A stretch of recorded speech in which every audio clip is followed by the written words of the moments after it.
Halo teman-teman semuanya, salam kenal.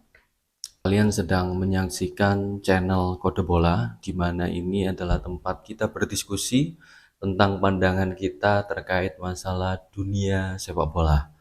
Wabil khusus, kita akan banyak membahas tentang dunia sepak bola dalam negeri, entah itu rumornya, gosipnya, pertandingannya, semua akan kita bahas sudut pandang versi Kode Bola. Jadi, jangan lupa subscribe, like, komen, dan share ke teman kalian untuk terus mendukung kami di channel Kode Bola. Pada video yang pertama ini, kita bakal membahas terkait isu yang beredar lagi-lagi tentang calon pelatih tim nasional Indonesia. Ini memang lagi hangat dibicarakan di banyak media dan tentu banyak dinanti oleh para pecinta sepak bola tanah air. Yang terbaru, yang menarik adalah Pak Sumarji selaku tim BDN dari tim nasional Indonesia ini sedang terbang ke Eropa menemui salah satu calon kandidat kuat untuk menjadi pelatih tim nasional Indonesia. Mungkin teman-teman sudah melihat berseliweran di media sosial, yaitu Giovanni Van Bronckhorst yang saat ini sedang menjabat asisten pelatih Arne Slot di Liverpool. Apa opini Kode Bola terkait pelatih yang satu ini? Kita mau sedikit flashback saja teman-teman. Bagaimana cara PSSI menggantikan Sintayong dengan Patrick Kluivert. Lagi-lagi nama besar menjadi acuan utama daripada PSSI kalau kita lihat di belakang. Bahwasanya PSSI mungkin dalam tanda kutip tidak menghiraukan atau mengenyampingkan masalah portofolio atau company profile personal di bidang kepelatihannya. Tapi kalau Giovanni Van Bronckhorst saat ini itu menarik teman-teman. Jadi dia memiliki banyak sekali portofolio terkait masalah di dunia kepelatihan.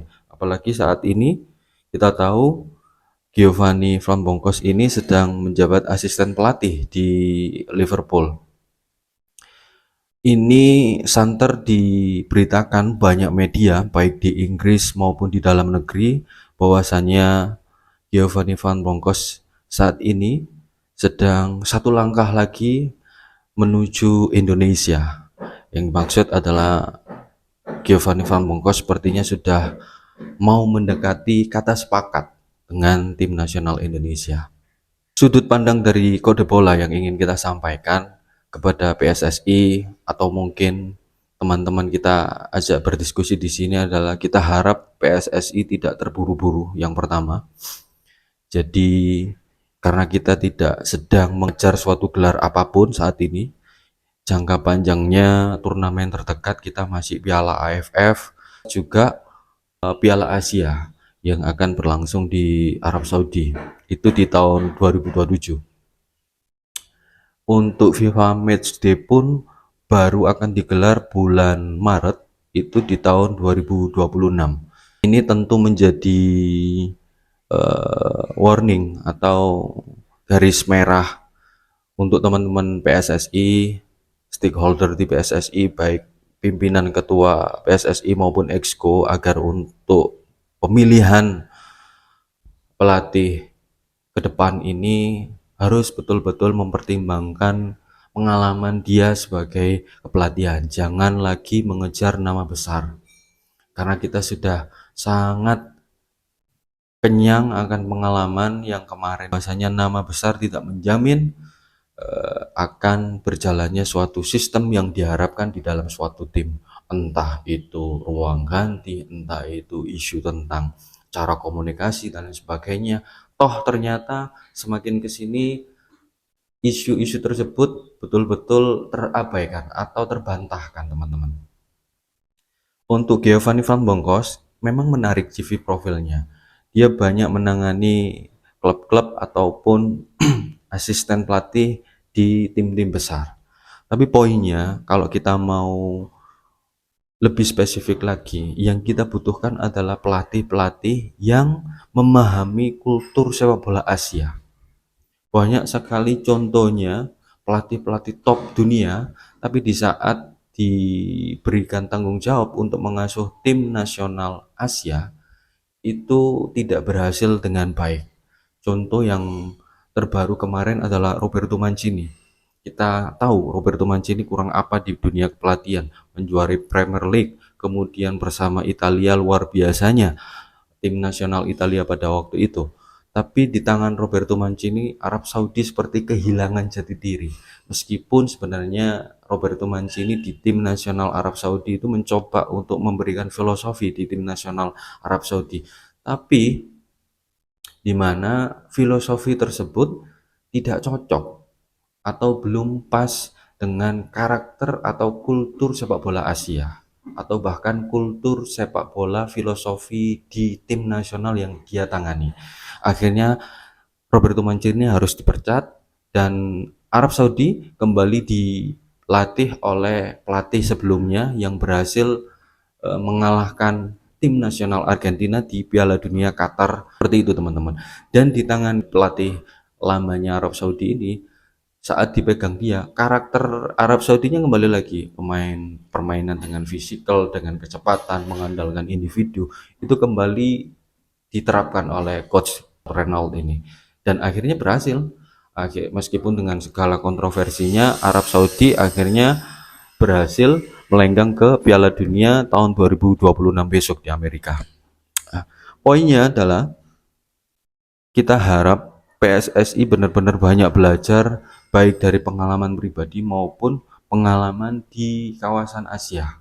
Bagaimana pelatih itu bukan hanya nama besar yang kita lihat, ataupun bahkan company profile kepelatihan yang bagus di dalam Eropa, tapi alangkah baiknya mencari pelatih-pelatih yang memiliki pengalaman untuk melatih tim-tim Asia, karena karakternya berbeda. Kalau kita banyak melihat mungkin komentar-komentar para pengamat sepak bola ternama, karakter tim Asia itu permainannya cepat, kick and rush, banyak berlari, permainan pendek cepat. Lah filosofi itu harusnya pelatih yang akan datang memahami akan hal itu. Kultur sepak bola Asia, khususnya kultur sepak bola Indonesia yang akan dilatih. Jadi terkait masalah Giovanni Frambongkos, bola melihat tidak begitu memiliki pengalaman kepelatihan di Asia. Ini yang menjadi PR besar, catatan besarnya ada di situ. Harapannya mungkin kalau betul-betul Giovanni Frambongkos ini akan mendapuk menjadi seorang punggawa tim nasional Indonesia, semoga PSSI juga memberikan gambaran yang jelas kepada Coach Giovanni yang seumama resmi diumumkan deal menjabat sebagai tim nasional Indonesia, karena kultur budaya sepak bola kita, kultur sepak bola budaya Asia itu benar-benar berbeda dengan kultur budaya Eropa.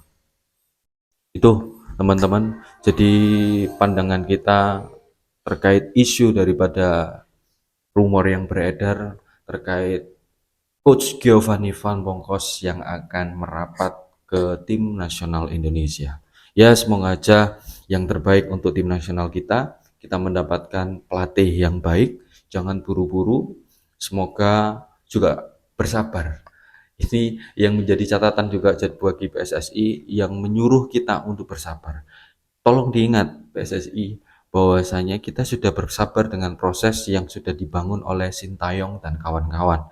Tapi Anda sendiri yang mengingkari itu dengan alasan meningkatkan probabilitas kelolosan Piala Dunia. Akhirnya apa?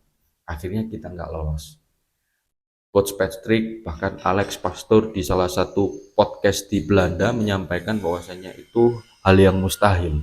Setelah gagal, Alex Pastoor diwawancara di salah satu podcast di Belanda, beliau menyampaikan suatu hal kemustahilan untuk membawa Indonesia ke kancah dunia atau ke panggung Piala Dunia 2026. Ini menjadi suatu gambaran bahwasanya dimanapun membutuhkan proses. Kita harus banyak belajar dari Belanda, kita harus banyak belajar dari Jepang, kita harus banyak belajar dari kawasan tim nasional Asia seperti Uzbekistan. Sabar akan proses.